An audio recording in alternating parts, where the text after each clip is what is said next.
একটা trade contract ছিল। শুরুটা সম্ভবত 1930 থেকে 35 সালের দিকে। আমরা ছোটবেলা থেকে জানতাম যে আমাদের এখানে বৃষ্টি হলে বিভিন্ন ধরনের পুঁতি বের হয়ে আসে, পাথর বের হয়ে আসে। এই পুঁতিগুলোকে আমরা বলতাম সোলমানি গোটা। আমাদের ধারণা ছিল যে সুলাইমান আলাইহিস সালাম হয়তো এই দিক দিয়ে গেছেন, এই জন্য এখানে সুলাইমানি গোটা হয়। হাবিবুল্লাহ পাঠানের বাবা হানিফ পাঠান উনি এই জিনিসগুলো সংগ্রহ করতেন। আমরা আশ্চর্য হইতাম যে উনি এগুলো দিয়ে কি করবেন। উনি এগুলো নগদ পয়সায় বাচ্চাদের কাছ থেকে কিনতেন, মানুষের কাছ থেকে কিনতেন। মাঝে মধ্যে দেখা যায় কেউ বাড়ির কাজকর্ম করতে গেলে বা জমিতে কৃষি কাজ করতে গেলে কয়েন পাইতো। বিভিন্ন রকমের মাটির হাড়ি, ছাপাঙ্কৃত মুদ্রা ছিল, তারপর রৌপ্য মুদ্রা ছিল, তারপর কিছু পিতলের মুদ্রা ছিল, তারপর প্রাগৈতিহাসিক যুগের যেই আপনার হাতিয়ারগুলা যেগুলো দিয়ে তারা শিকার করত এগুলো পাওয়া গেছে এখানে। পাশে একটা গর্তগৃহ পাবেন, তারা কিভাবে থাকতো সেটা ওখানে আছে। তারা কিভাবে খাবার করতো, আমাদের যেমন ড্রয়িং রুম, আমাদের যেমন কিচেন, আমাদের যেমন স্টোর রুম, তাদেরও এমন ছিল। আমরা যে জায়গাটায় মূলত আছি এটা অসম রাজার দুর্গ, তার বাসস্থান, যেটাকে দুর্গনগর বলি আমরা।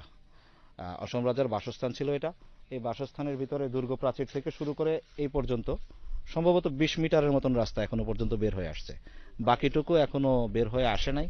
কোন দিকে গেছে সেটা তারা হয়তো বা পরবর্তীতে যদি তারা আবার খনন কাজ পরিচালনা করে আরো কিছু বের হয়ে আসবে।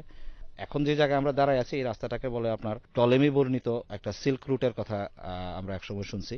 ওই সিল্ক রুটের সময়কালীন একটা রাস্তা এখানে। এই রাস্তাটা এই পাশ দিয়ে মনে হয় সম্ভবত 20 মিটারের পর্যন্ত চলে গেছে। এরপর বাকিটুকু কোথায় গেছে সেটা খুঁজে পাওয়া যায় না এখনো। আর এই পাশে আরেকটা সাইট আছে যেটাকে আমরা এখন বলি, কেউ বলে যে এটা একটা শস্যাগার, কেউ বলে এখানে খাবার রাখা হইতো, কেউ বলে এখানে মৃতদেহ পুরানো হইতো। কিন্তু দেখতে জিনিসটা হচ্ছে একটা রিভার্স পিরামিডের মতন। পিরামিডটাকে ঠিক উল্টো করে দিলে যেমন হয়, কোনো দরজা জানালা কিছু নাই এটার, ঠিক এরকম একটা ব্রিক স্ট্রাকচার যেটা প্রায় 3 থেকে 3,500 বছরের পুরনো। যে আমরা একটা সভ্যজাতি 3-3,500 বছর আগে ছিলাম যারা ইটের কাজ জানতো। আরো আশ্চর্যের ব্যাপার হচ্ছে মিশরের যেই মমির বুকে যেই মন্ত্রপুত কবজ, সেই কবজ এখানে তৈরি হইতো। অহরহ পাওয়া যায় মাটি খুঁজলেই। মমির গায়ে যে কাপড় ছিল যেটাকে বলে মসলিন, আমরা সবাই জানি মসলিন তৈরি হতো ঢাকায়, কিন্তু এরও আগে 3-3,500 বছর আগে এখানে মসলিন তৈরি হতো। যে মসলিন এখনো মিশরের মমির গায়ে মসলিন আছে। আমরা ওটা মমি আনার জন্য ঐতিহ্য অন্বেষণ থেকে চেষ্টা করা হইতেছে, যেটার গায়ে আমাদের এখানকার তৈরি মসলিন আছে। আমরা এটা বলতে পারি যে পৃথিবীর অনেক পুরনো একটা সভ্য জাতি আমরা, যদি এই ইতিহাসটা বের হয়ে আসে।